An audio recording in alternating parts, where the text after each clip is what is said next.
So today our topic is wheel and tire. ठीक है ना? First of all, you should know what is wheel. As you all of know, wheel is a circular component that rotate on its center. In conjunction with axle, it allows moving heavy objects with ease. ये तो आपने पढ़ा है 9th class में कि wheel होता क्या है. Now wheel और टायर के दरमियान जो डिफरेंस है ना, वो आपको पहले पता होनी चाहिए. जब हम टायर, हब, एक्सल, स्पोक्स, जब ये सारी चीजें जुड़ जाती है ना, ये क्या बन जाता है? ये व्हील बन जाता है. तो wheel is the combination of all these things. जब टायर भी होगा, हब भी होगा, स्पोक्स भी होंगे, सारे चीज मिलके ये व्हील की शक्ल इख्तियार करते हैं. और जब हम बात करते हैं सिर्फ टायर की, टायर जो है ना, tyre is the outer covering जिसका कांटेक्ट होता है रोड के साथ. जिसका कांटेक्ट रोड के साथ होता है दैट इज टायर. तो अगर हम इस टायर के ऊपर देखेंगे ना, this is the tyre portion, और जब इसको रिम के साथ मिलाएंगे, जब ये पूरी असेंबली है, व्हील कहलाती है. ठीक है ना? ये पूरी असेंबली व्हील है और ये वाला पोर्शन इसका टायर. टायर दो किस्म के होते हैं, एक होता है ट्यूबलेस, एक होता है ट्यूब. ट्यूब टायर होगा तो इस टायर के अंदर ट्यूब फिट होगा और उस ट्यूब के अंदर हम हवा को फिल करते हैं. अगर ट्यूबलेस होगा तो हम डायरेक्टली इस टायर के अंदर हवा को फिल करते हैं. अब कुछ एडवांटेज होते हैं जो ट्यूबलेस और ट्यूब टायर होते हैं. ट्यूबलेस की एडवांटेज ये है कि इसका पंचर रिपेयर करना आसान है. पंचर रिपेयर करना आसान होता है. अगर कभी कभार कोई चीज़ इसके अंदर पिक हो जाएगी तो it retains air for a long time, जल्दी से इससे हवा बाहर नहीं आती है, जो ट्यूबलेस होता है.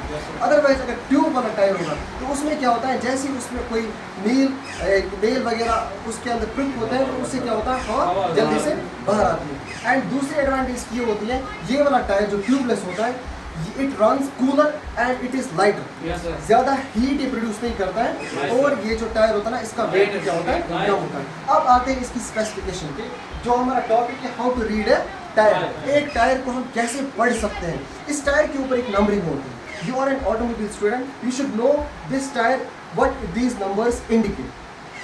इस टायर के ऊपर आप देखो, यहाँ पे एक नंबर होता है, हर एक टायर के ऊपर नंबर होता है. यहाँ पे आप देखो, यहाँ पे लिखा है 145/80 और 1274T ट्यूबलेस. ये नंबर इस टायर के ऊपर फिट करके, ठीक है ना. जो भी टायर आप देख लो, बाइक से लेके ट्रक तक जो भी टायर होंगे उन पे ऐसे एक नंबर लिखा होता है. इस नंबर को मैंने नोट किया बोर्ड पे, ठीक है ना, 145/80 और 1274T. अब ये नंबर पढ़ के आपको पता चलना चाहिए कि ये चीज़ क्या इंडिकेट करती है. अगर हम फर्स्ट ऑफ ऑल देखेंगे 145 जो है ना, 145 it is the section width, जो टायर की विड्थ होती है this. But in mm 145 mm, जिसका सरफेस कांटेक्ट होता है रोड के साथ. हम क्या करते हैं, जब हम गाड़ी लाते हैं तो इसके ऊपर स्पेसिफिकेशन लिख के होते हैं कि आप कौन सा टायर इसमें लगाओगे. अगर हम खुद ब खुद मॉडिफाई करते हैं गाड़ी को, कोई बड़ा टायर इसमें फिट करते हैं जिसकी सेक्शन विड्थ ज़्यादा होती है, लेकिन कंपनी ने बोला इसकी सेक्शन विड्थ 145 होनी चाहिए. आपने इस गाड़ी में फिट किया 150 वाला सेक्शन विड्थ वाला टायर, तो क्या होता है, वहाँ पर फ्यूल कंजप्शन ज़्यादा होता है. हम खुद ही मॉडिफाई करते हैं चीज़ों को. बल्कि हमें देखना चाहिए जो कंपनी है इसने कौन सा टायर मुझे बोला है इसमें फिट करने के लिए. सो 145 is the section width in mm. 145 mm, this is the section width. Yes sir. समझ आया? Yes sir. इसके बाद जो दूसरा है दैट इज 80. ये 80 क्या इंडिकेट करता है, देखो 145 का 80%, समझना बात को. 145 का 80% जो है वो कहलाता है आस्पेक्ट रेशियो. आस्पेक्ट रेशियो जो होता है it is the height of tyre side wall. जो ये वाला साइड वॉल होता है टायर का, this is the side wall of tyre. यहाँ से लेके यहाँ तक, Yes sir. समझ आ रही है बात? Yes, sir. यहाँ से लेके यहाँ तक this is the side wall. ये हाइट होती है. अगर आपने घर में भी देखा होगा, जब हम किसी डनलोप के ऊपर बैठते हैं, जितनी उसकी हाइट होती है ना, उतना उसके ऊपर कंफर्टेबल फील Yes, करते yes, हैं. yes, sir. ठीक है ना. इन द सेम वे जितना ये अच्छा खासा यहाँ पे आस्पेक्ट रेशियो होगा, उतनी जो गाड़ी है ना, ये आपको कंफर्टेबल राइड देगी. तो this is the aspect ratio. Aspect ratio जो है it is the 80% of 145. Yes sir. जब हम 80% निकालते हैं इस 145 का, वो हमें कैलकुलेट होता है 116. Yes, so sir. this is 116 mm. 100 this is the side wall जो हाइट होती है. एंड जो सेक्शन विड्थ है वो है 140. अगर यहाँ पे लिखा होता 150/80, दैट मीन्स 80% ऑफ 150. अगर यहाँ पे लिखा होता 160, दैट इज 80% ऑफ 160. यहाँ पे लिखा है 145/80, so this is the 80% of 145. अगर यहाँ पे लिखा होता 60, दैट इज 60% ऑफ 145. ऐसे पढ़ते हैं उसको, ठीक है ना? हो गई ये दो चीजें. Third one is the construction. जो टायर है, क्या ये क्रॉस प्ले है, क्या ये रेडियल है, ये कंस्ट्रक्शन होती है टायर. अगर यहाँ पे आर लिखा होगा, that means this tyre is radial construction. इसके बाद आगे चलो, दैट इज 12. ये 12 क्या इंडिकेट करता है? This is 12 inch, not mm. ये 12 इंच जो है ना, इज द रिम डायमीटर. अगर आप स्टाइल के अंदर नजर मारोगे, यहाँ पे इस स्टाइल के अंदर रिम लगाते हैं, ठीक है ना? इस रिम का डायमीटर यहाँ इस पॉइंट से लेके इस पॉइंट तक, दिस इज रिम डायमीटर. ये रिम डायमीटर कितना है? इंच. It is 12 inch.